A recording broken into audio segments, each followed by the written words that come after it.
The president wants to spy on 200 million Americans without a warrant. Has he read this document, which he was sworn to uphold? Now, I will not have you libel Abraham Lincoln. I don't understand the problem with registering guns. We register cars. Mark Levine brings you the news the government doesn't want you to know. Today, an explosive story about connections between white supremacists and Islamic terrorists. When there's a conflict between Scalia's conservative values and the Constitution of the United States, he throws away the Constitution. When we do have secret prisons, that is not what America's all about. Let's go to Mark in 5, 4, 3, 2. Good evening, America. Welcome to the Inside Scoop. I'm your host, Mark Levine. A few hours ago, 2 explosions were set off in Boston near the finish line of the Boston Marathon. The explosions were seconds apart, and early accounts indicate that 3 people are dead and more than 100 wounded, many seriously wounded. There was a lot of blood and apparently loss of limbs. And new reports have just come out that three more bombs have been found. 1 has been defused, and they're in the process of defusing 2 now. I have no doubt this is a terrorist attack. Obviously, there are early indications. I don't have complete evidence, neither does the president. But by all indications, they are. I had invited Mike Lane, my guest today, the president of Intelligence Strategies, a Republican political strategist, here to talk about taxes. It is April 15th. And I'm sure we will talk somewhat about taxes later on in the broadcast. But first, we have to turn our attention to Boston and what may be yet another attack on American soil. If you did not yet see the president speak on this, I want to start by playing President Obama and his words on this event.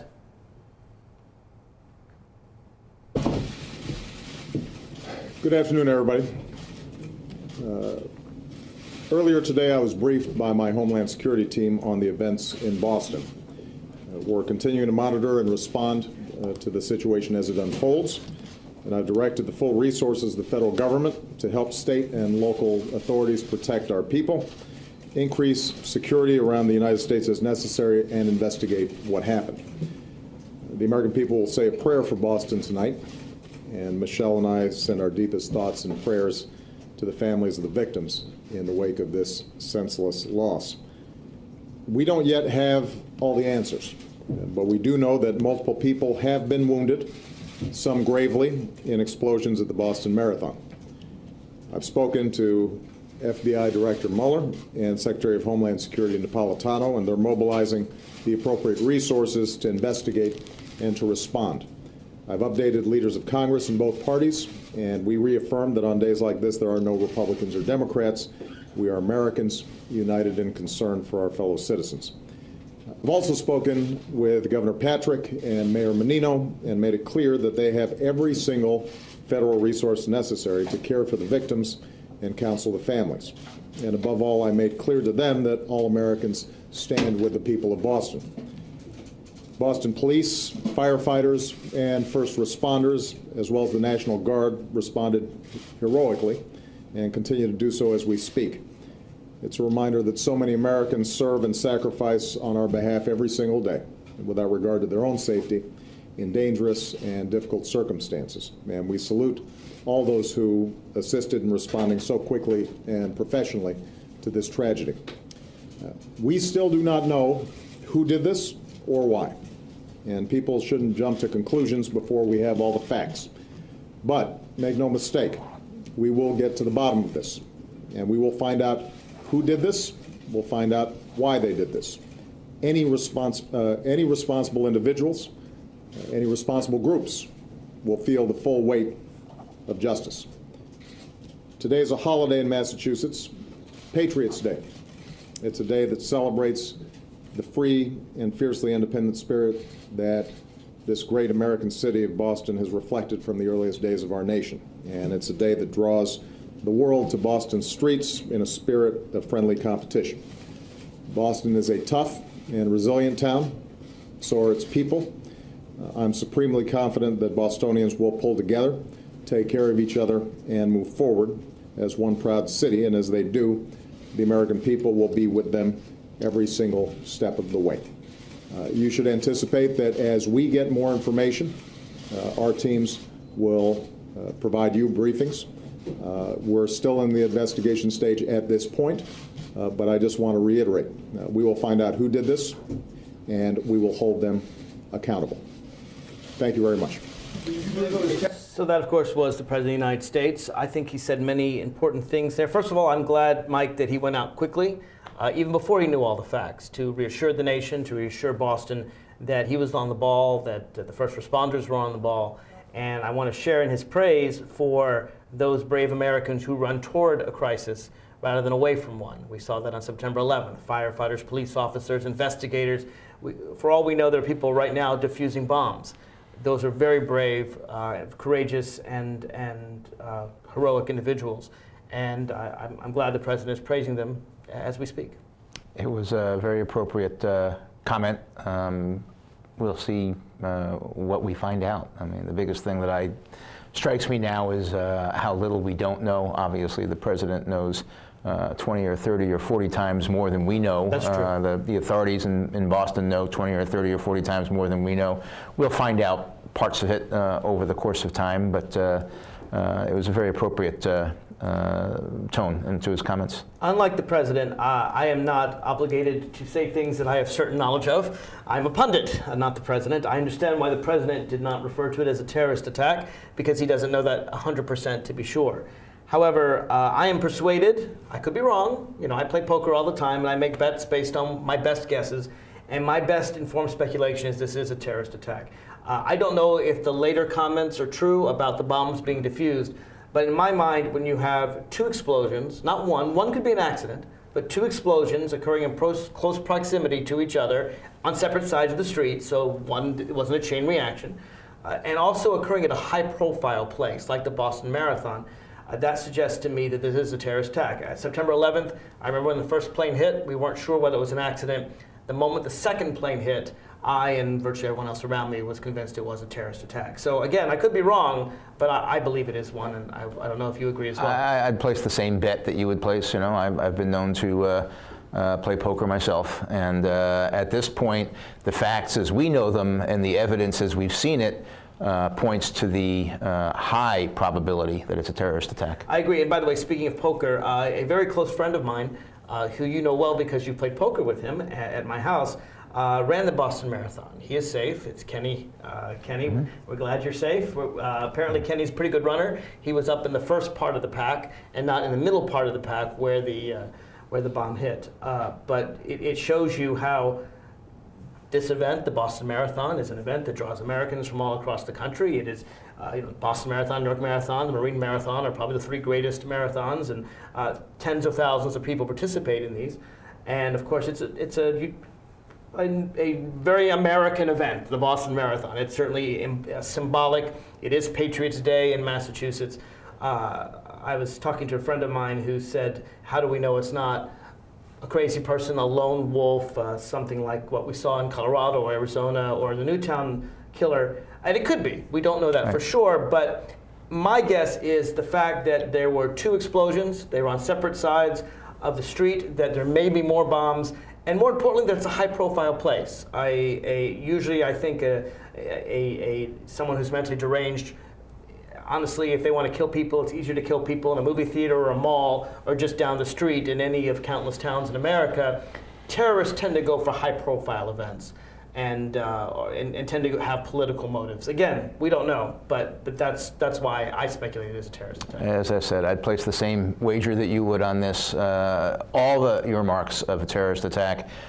We may find something out that changes that, but as of now, I feel very confident in agreeing with your assessment. Now, the President said, of course, there are no Republicans or Democrats on such a day. I do remember after September 11th on Capitol Hill when we felt the same sentiment, although I heard Wolf Blitzer today say that on Capitol Hill they told all of us to get out.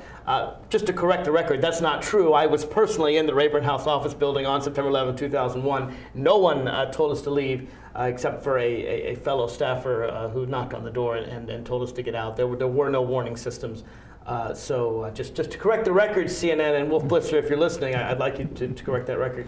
But I think that this kind of attack actually brings out the best in America. I was listening to some of the witnesses, and they were talking about the fact that not too many people ran away. More people ran toward. More people were looking to help the injured.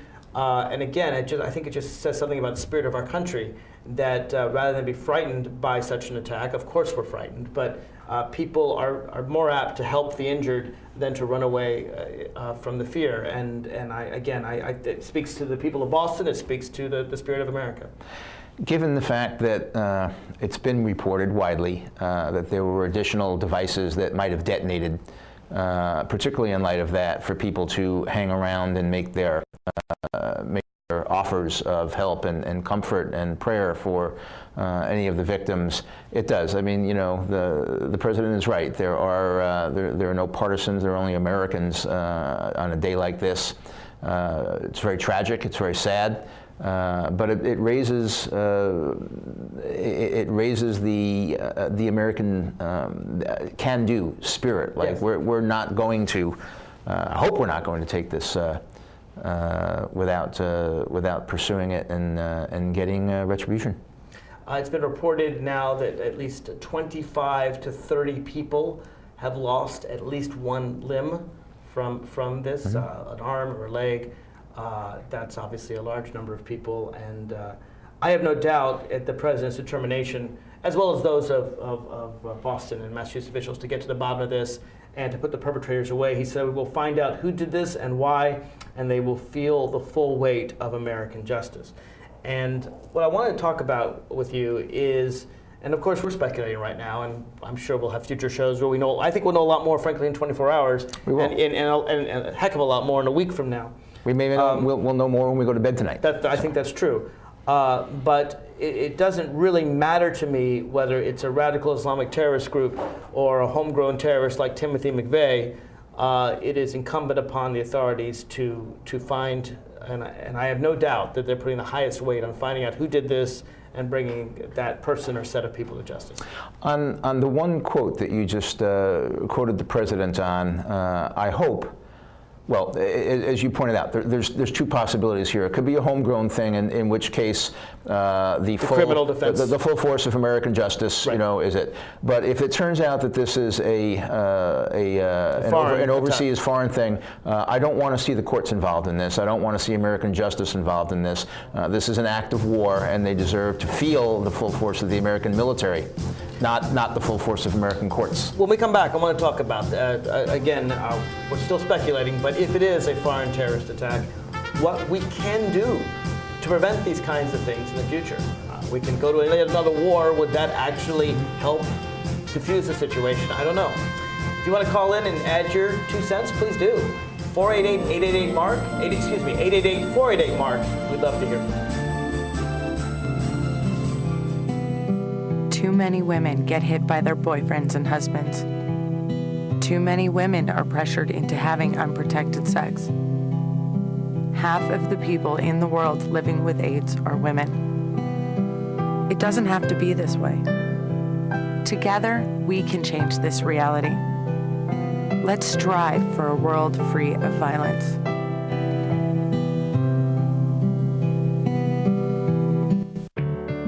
At Volunteers of America, we don't just give kids a way to stay off the streets. We give them the tools they need to reach their full potential. We don't just help the elderly receive needed care. We help them live life to the fullest. We don't just provide food for homeless individuals and families. We provide job training and placement so they can buy groceries. Volunteers of America is a national organization that for over 100 years has provided programs and services that allow people to overcome their challenges to become vital members of their community. At Volunteers of America, we don't just help people, we help people help themselves. Find out how you can support the programs that are working in your community. Contact Volunteers of America today. Call 1-800-899-0089. Drivers face all kinds of distractions. Guys, stop playing, no? Before your wireless phone becomes one of them, stop. Drive safely. Keep your phone in easy reach and dial sensibly. In bad weather or traffic, call later and use a hands-free device. Remember, with wireless, safety is your call. We're back to the Inside Scoop. Here again, your host. Welcome back to the Inside Scoop. I'm your host, Mark Levine, talking about terror in Boston. As I'm sure you know by now, a few hours ago, there were 2 explosions near the finish line of the Boston Marathon. Apparently, 3 people are dead, more than 100 wounded, at least 25 to 30 people have lost a limb. These are all preliminary reports. They may turn out to be incorrect, but it's also been reported that a 3rd bomb has been defused and they're working on 2 more. Now, it is the nature of these kinds of events that sometimes the preliminary information is wrong. For example, there was a report of a fire at the JFK Library, John F. Kennedy Library, that turns out to there was some kind of mechanical failure there, but that one does not appear to have been connected. Unrelated. Unrelated, right. So there are reports, and these things may be wrong.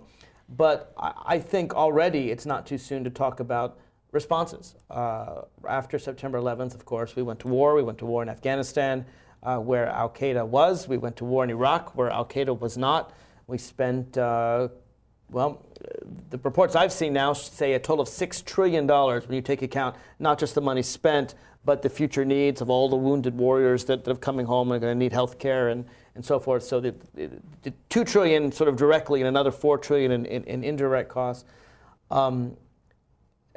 If this is a foreign terrorist group, and I also want to discuss the possibility of it being a domestic terrorist group, but